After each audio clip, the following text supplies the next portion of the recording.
Hey guys, I'm Mike from Enkai. Welcome to the channel. Here we'll be covering everything from track deconstruction and sound design to making a beat on a lazy Sunday afternoon, sampling weird stuff. If that sounds like the kind of thing that interests you, please remember to hit subscribe and the little bell so that you actually get a notification when our new content arrives. In this video we'll be covering my approach to reconstructing Travis Scott's Highest in the Room. Apart from just learning how to put together a track like this, you'll walk away with some mixing techniques, learning how to achieve a certain sound you want, whether that's putting something further back in the mix, bringing it forward, creating a particular kind of dark ambience. For example, the guitars in this track, there's a big processing chain in order for me to achieve a similar sound but not an exact sound. So without further ado, here's a quick rundown of the track, and then we'll get into the nitty-gritty of the technical stuff.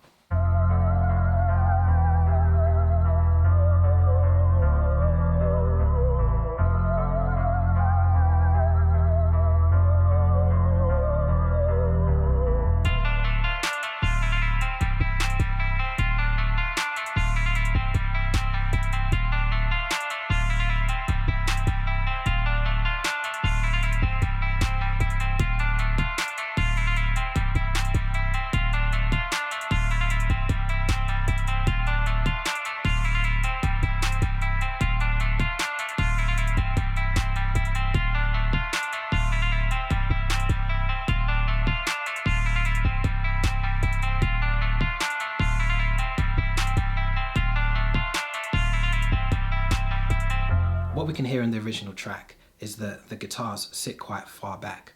It's probably from a real acoustic guitar, it's quite metallic. I can't quite replicate the strum you'd get from the physical contact between your fingers and the strings, but I can use a synth to make a guitar sound. I can make it sit back in the mix, I can add the reverb and the echo with a delay device and just slowly edge closer and closer to the feel that guitar gives you. It doesn't have to be exactly the same one, but we can get there, and this is how.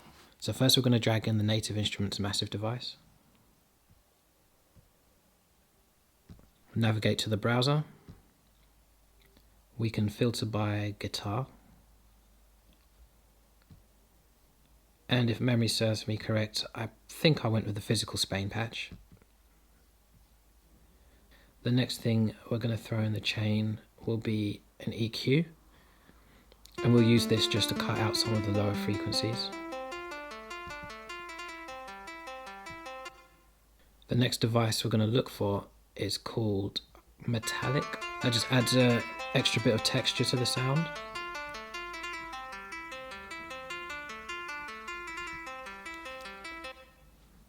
And then next we throw in a saturator. The saturator is essentially a distortion wave shaping tool. It can be used to excite the harmonics and the frequency, that kind of analog warmth that some people talk about that you get off of physical hardware. That's what these kind of devices can emulate if used correctly. The next device in our chain is the auto filter, and I'm going to use this to do a high cut this time, just to sort of rein in the higher frequencies that can be quite sharp and quite harsh to your ears. So it's going to be a subtle cut on the highs. And then the final device in this chain that really gave the guitars their oomph is the guitar rig.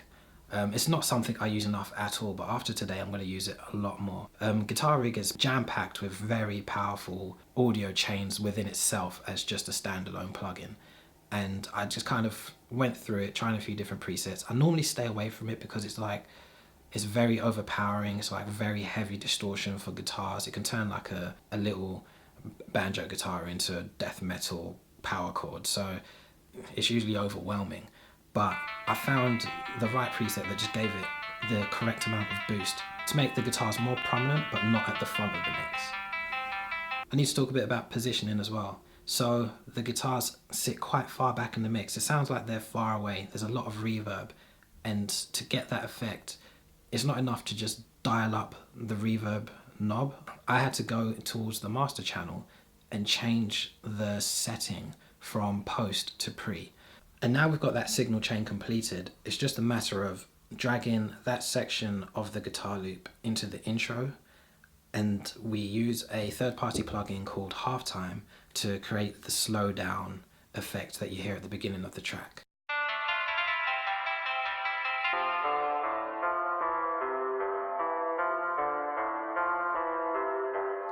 And I know that this can be achieved in other ways, just using Ableton's stock process, but halftime cost me like 10 quid or something, so I figured let's just see how effective it is, and it works pretty good.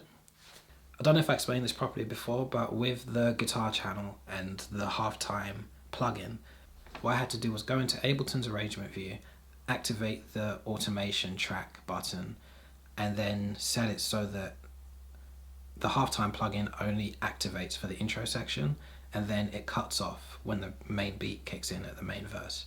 And that's how you get the switch from the halftime guitars to the normal arpeggiated guitars.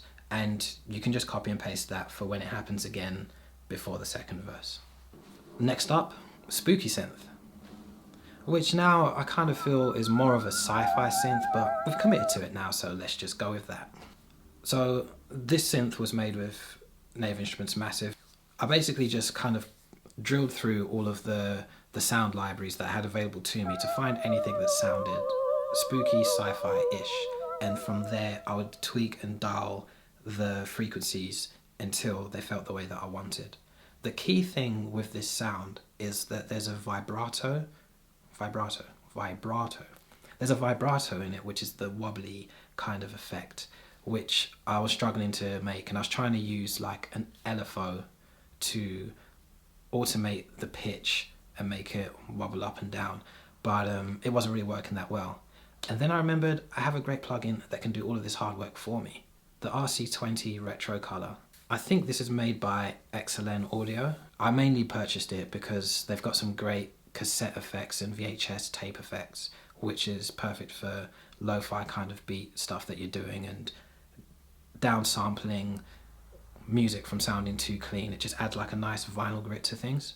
But they've got a parameter in there called wobble, which allows you to create that vibrato effect quite easily, and you can just punch in as much of that as you want until you feel that it's, you know, in the realms that you need it to be, and away you go. It's like, it was that easy.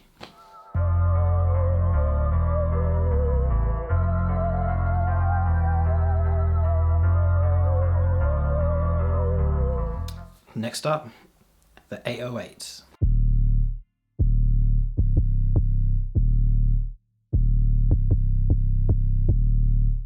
You can normally go about this two ways. You can use a sample, which I tried, but a lot of my samples were a bit too harsh and overdriven. 808s, fluffy, my dish just like Luffy. Compared to a lot of other music out there, this 808 bass is probably more subtle. The approach I took to making it was using serum. It's typically usually just a sine wave with some saturation or overdrive and a few effects to just kind of boost the signal. You need that overdrive and saturation to create higher harmonics so that the top end of the 808 can come out in like crappier speakers. Otherwise you'd only be able to hear it in good headphones or an actual subwoofer. And finally we have the drums. The kick drums consist of a low kick and a high kick.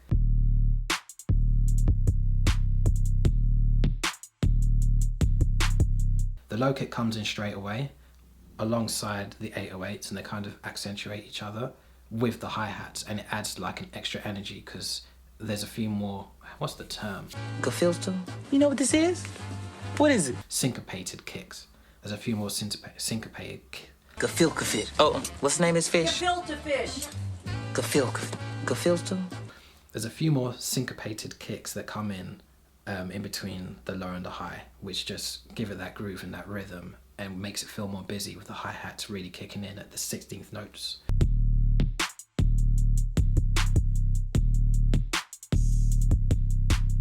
The original track has a very distinct snare, but I decided to just find, you know, an average snare and a decent clap and mix them together, just layered, so that they gave the same effect. The last part of the drum sounds is the open hat, which drops every fourth beat, I think all the way through the song. So that's all of the elements that bring this together. Now we can have a listen to the final track.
Guys, I know. There's a whole outro B section, which isn't in this video, but I promise you it's in the next one. There's a part B section, and rather than doing it rushed and crappily, I figured it'd be better to just make it its own video, and it won't be as long as this one. Please remember to hit subscribe and the notification bell. That way you'll find out as soon as it's available.